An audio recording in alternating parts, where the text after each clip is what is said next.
Honor, the court, the United States District Court for the District of Alaska is now in session. The Honorable Robert J. Bryan presiding. Please be seated. Good morning. Good morning, Your Honor. Yes.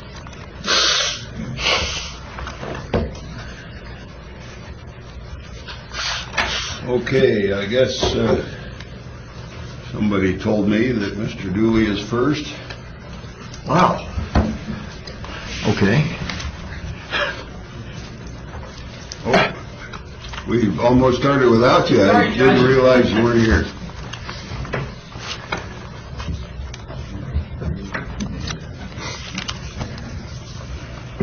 There's stuff in writing, actually.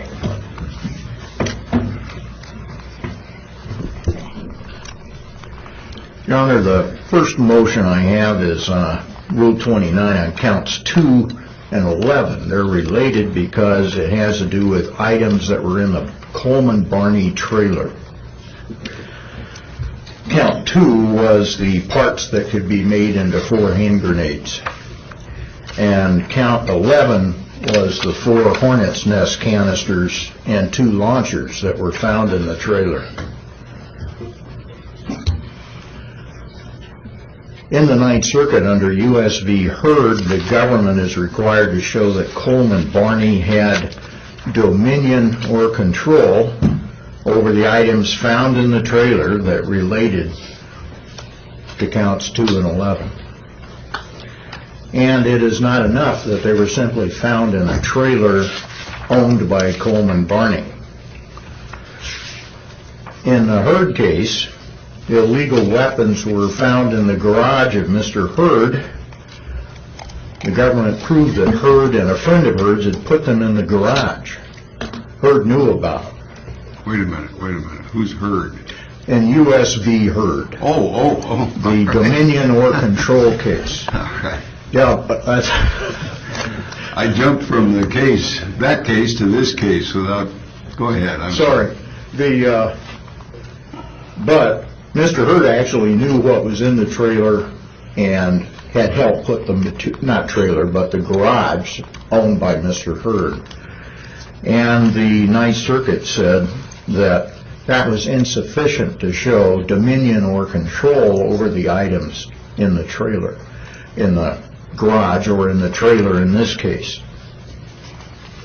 And based on that alone, on the Heard case, it seems that the counts 2 and 11 must be dismissed against Mr. Barney.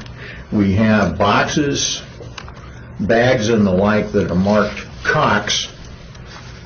We have testimony that there was no DNA of Coleman Barney, or at least identifiable DNA, and no fingerprints of Coleman Barney on the material inside the trailer. So without proof of dominion or control under Heard, the... Give me the citation to that. Yes, sir. 642 F. 2nd, 1179. Okay. Ninth Circuit, 81.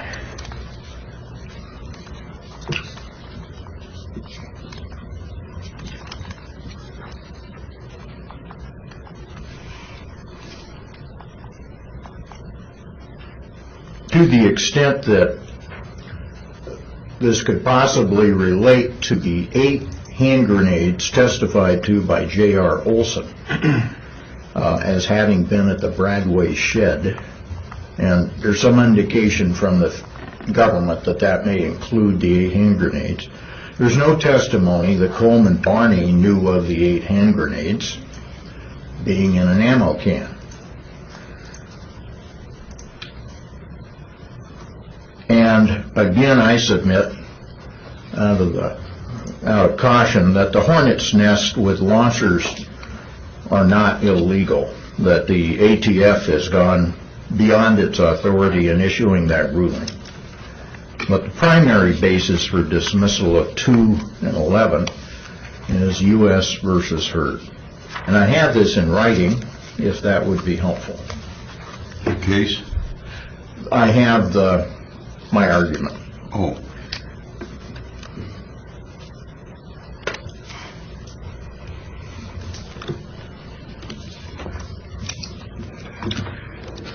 On count 12, that is the conspiracy to murder federal officials.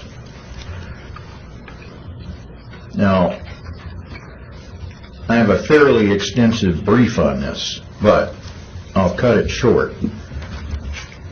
First off, as to conspiracy to murder other persons, such as TSA agents and the like, Coleman, Barney, each of these people has said, I've never seen him, didn't know about him until the papers came out. There's no evidence that he had anything to do with calling people Nazis, threatening TSA agents, creating a list. Mike Anderson didn't know him until he got arrested and put in jail with him, and the like. To the extent that conspiracy to murder federal officials includes those people, in my view, there's no evidence connecting Coleman Barney to such a conspiracy. KJNP, their obligation under the federal government is to prove beyond a reasonable doubt that they were planning to murder people. The plan on the whiteboard indicates that they were using non-lethal force and other items and would only have fired if they were fired on. That would not be a murder. It'd be a killing, but not a murder. We have a series of conspiracy charges, and conspiracy law, of course, is fairly nebulous, but we can't build inferences upon inferences under conspiracy law. The U.S. Supreme Court has made a number of rulings on that. For example, guilt with us remains individual and personal, even as respects conspiracies. It is not a matter of mass application. Anything beyond Coleman Barney's plan or participation in this, what we think is self-defense, and we think that's the only proof that's been put on, if there's some other nebulous conspiracy out there, there was no connection of it to Coleman Barney.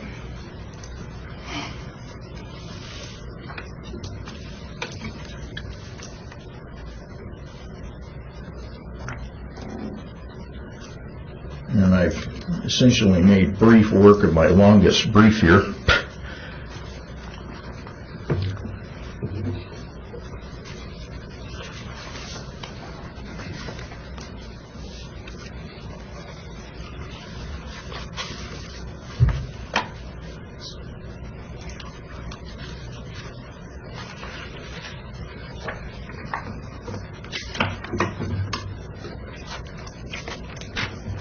did you file briefs on this? No, sir.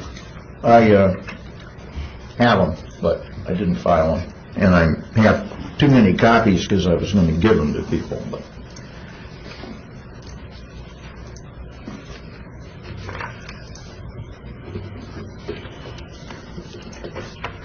you got the last one here somewhere. Count one.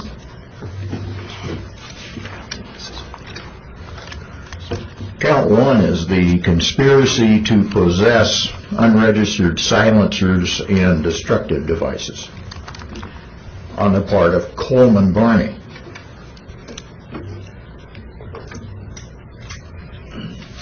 There is, I can't recall any evidence by which Coleman Barney was heard to say he wanted to illegally possess a silencer. The evidence on the silencer, frankly, I haven't heard it. I didn't hear it come out. I may have missed it, but I didn't hear it. Hand grenades, destructive devices. The evidence we have is that Mr. Olson said that Coleman Barney was there at the March 1st Esther cabins.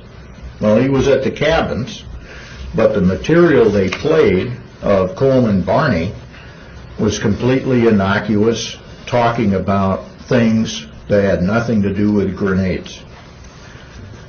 That was when he had come down from a break from upstairs in the cabin.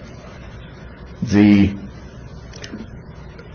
fact that he's handling them at the takedown in the camera, I think is pretty iffy evidence that anybody was conspiring to illegally obtain a silencer, or that Coleman Barney was conspiring to get a grenade.